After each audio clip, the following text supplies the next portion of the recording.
Oh, qu'est-ce que tu fous? J'apprends à jouer la bite à Dudule pour rejoindre l'orchestre du SPF Finance. Quoi? Ah, t'es pas au courant? Le fisc belge dispose d'un orchestre, l'Harmonie Royale des Finances, composé de 38 fonctionnaires qui sont autorisés à répéter pendant leurs heures de travail. Oui, voilà.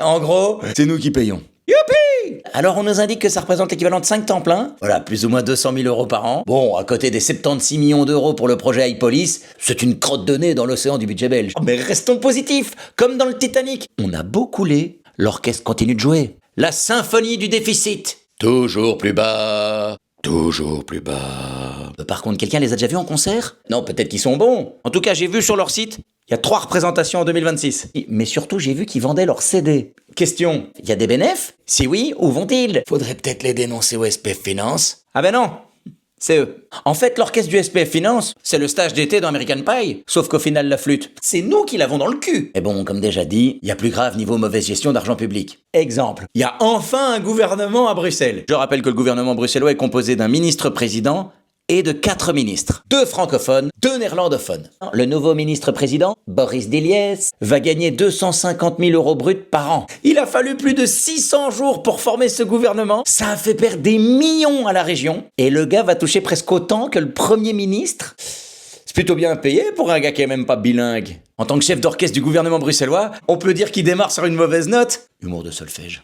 Pourtant, sur le site du MR, donc le parti auquel appartient Boris, l'apprentissage du flamand est encouragé. On peut lire « En Belgique, ne pas apprendre le néerlandais tôt, c'est fermer des portes, avant même de les avoir ouvertes. » Ben oui, classique. Faites ce que je dis, pas ce que je fais. Entre la théorie et la pratique, si jamais vous voulez montrer l'exemple, n'hésitez pas. Première fois qu'il s'exprimait en flamand à la télé, on aurait dit une crise d'épilepsie.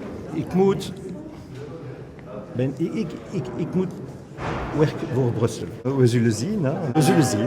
Nous verrons. Ben c'est vu, enfin on a entendu, hein. Ah ben niveau flamand, ce qui concerne la porte fermée, c'est pas un prof qu'il lui faut, c'est un serrurier. Attention, hein, j'aurais pas fait mieux. Mais moi, je suis pas ministre-président. En comparaison, le week-end dernier, il y avait le concours de Miss Belgique. Oui, moi non plus, je ne savais pas que ça existait encore. Le rendez-vous du glamour. Enfin, le glamour à la belge. Miss Belgique a été sacrée sur la scène du théâtre Plopsa à La Panne. Tu le sens, le glamour? Première chose que la presse met en avant, qu'elle est parfaitement bilingue. T'imagines être ministre-président de la région bruxelloise et être moins crédible que Miss Belgique. En fait, le Boris, il pourrait exprimer toute l'ampleur de ses compétences au sein de l'Harmonie Royale des Finances, le joueur de pipeau. We zullen zien, hein. En effet. Alors, pas belle la vie? Pour me voir en spectacle, rendez-vous le 18 avril au Dôme de Charleroi.